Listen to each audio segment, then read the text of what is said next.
পথশ্রী প্রকল্পের ভার্চুয়ালি রাস্তা উদ্বোধন হলো কুমোরালী গ্রাম পঞ্চায়েত জোসনান এলাকায়।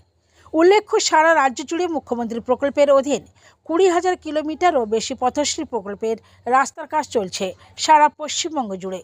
ব্যতিক্রম হয়নি পূর্ব মেদিনীপুর জেলার নন্দকুমার ব্লকের অন্তর্গত কুমোরালী গ্রাম পঞ্চায়েতের জোসনান এলাকায় শঙ্কর মান্নার বাড়ি হইতে জয়দেব হাইতের বাড়ি পর্যন্ত 1 কিমি 7 মিটার রাস্তা ভার্চুয়ালি ও নারিকেল ফাটিয়ে শুভ সূচনা করলেন ডিএম।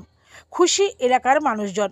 সমগ্র অনুষ্ঠানে উপস্থিত ছিলেন পূর্ব মেদিনীপুর জেলার সভাধিপতি, মহকুমা শাসক, নন্দকুমার বিধানসভার বিধায়ক, বিডিও, ওসি, সভাপতি, নন্দকুমার পঞ্চায়েত সমিতি, পথশ্রী প্রকল্পে রাজ্যের অবজারভার, এছাড়াও উপস্থিত ছিলেন অন্যান্য আধিকারিকরা। নন্দকুমার থেকে নিজস্ব প্রতিনিধি সংবাদ কর্নার।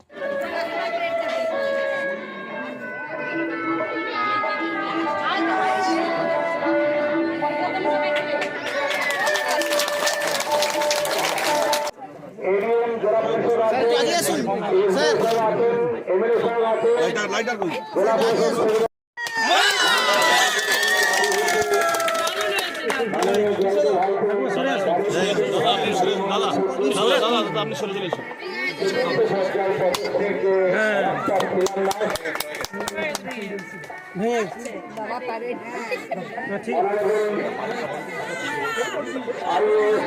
বিনোদ কুমার স্যার সভাপতি জেলা পরিষদ সভাপতি বিজয় সাহেব, ওসি সাহেব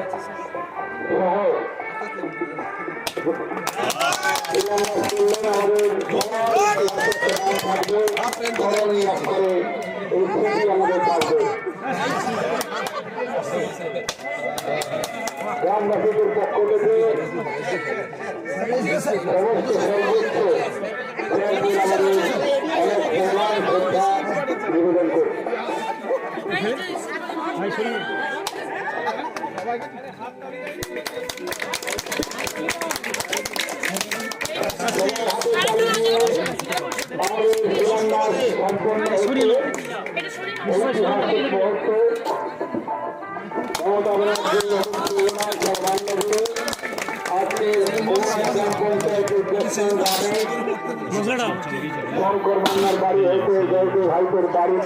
তো এত এত এই রাস্তাগুলো মানুষের অনেক ভোগান্তির কথা শুনেছিলেন, কি বলবেন এই বিষয়ে?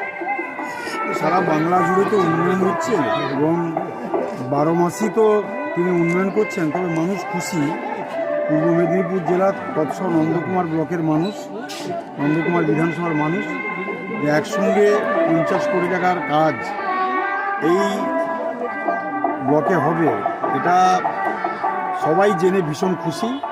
তাছাড়া আপনারা জানেন যে সারা বাংলাতে 80,000-এরও বেশি বুথে যে কর্মযজ্ঞ চলছে আমাদের পরে আমাদের সমাধান, সেই কর্মযজ্ঞর সঙ্গে সঙ্গে আবার একটা উন্নয়নের নতুন পালক মমতা বন্দ্যোপাধ্যায় বুঝলেন, এটি সৃষ্টি করলেন।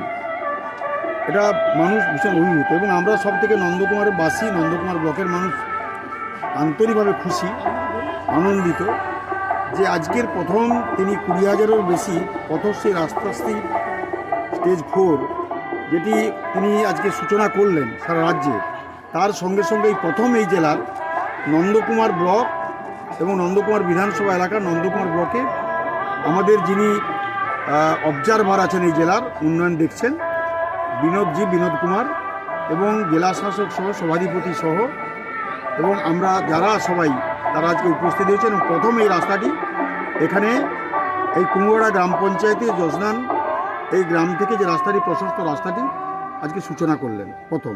নিশ্চয়ই নন্দকুমারবাসী ভীষণ খুশি এবং আমরা ভীষণ খুশি। আপনি যেটা বলেছেন যে রাজ্য সড়ক থেকে জাতীয় সড়ক যে কানেক্টেড যে রাস্তাটা খুব খারাপ, ওই রাস্তাটাও কি এই আওতায় পড়বে? ওটা আমরা দিয়েছি, ওটা আমরা রিপেয়ারিং করেছি অনেকবার এবং রাস্তাটি ওটা নিশ্চয়ই হবে এবং সেটাও সরকারের নজরে আছে এবং সেটা আমরা পরবর্তী পর্যায়ে ওটা নিশ্চয়ই করা হবে। ওটা একটা বড় টাকা, ওটা 7 কোটি প্লাস সেই টাকা, সেটা আলটিমেটলি তার প্রসেস হচ্ছে এবং আমরা ইতিমধ্যে খুবই তাড়াতাড়ি আমরা প্রথম একটা ছোট্টভাবে রিপেয়ারিং করে দেবো এবং পরবর্তী পর্যায়ে বড় আকারে হবে। রিপেয়ারিংটা কবে হবে? আপনি ওই জন্যই বলছিলেন কি যে গাড়ি থেকে নামতে আপনার 10 দিন 10 days। বলবেন আমাদের শুধু এই ব্লকেই আমরা অলরেডি 31খানা রাস্তা হচ্ছে টোটাল জেলাতে 524খানা রাস্তা শুধু রাস্তাশ্রী দিয়ে হচ্ছে। এই ছাড়াও পাড়াই সমাধানের মধ্যে এই নতুন আপস স্কিম যা চলছে তাতে টোটাল জেলাতে 45,000 মতো কাজ হচ্ছে। তো এই পুরো এই দুটো স্কিম মিলিয়ে শুধুমাত্র এই ব্লকেই 50 কোটির কাজ হচ্ছে, জেলাতে 800 কোটির কাজ হচ্ছে এই দুটো স্কিম মিলিয়ে। তো এটাই আমাদের চাপ, আমাদের প্রত্যেক অফিসাররা গ্রামে গ্রামে ঘুরছে কাজের গুণমান আর এটা কোয়ালিটিটা এনশোর করতে।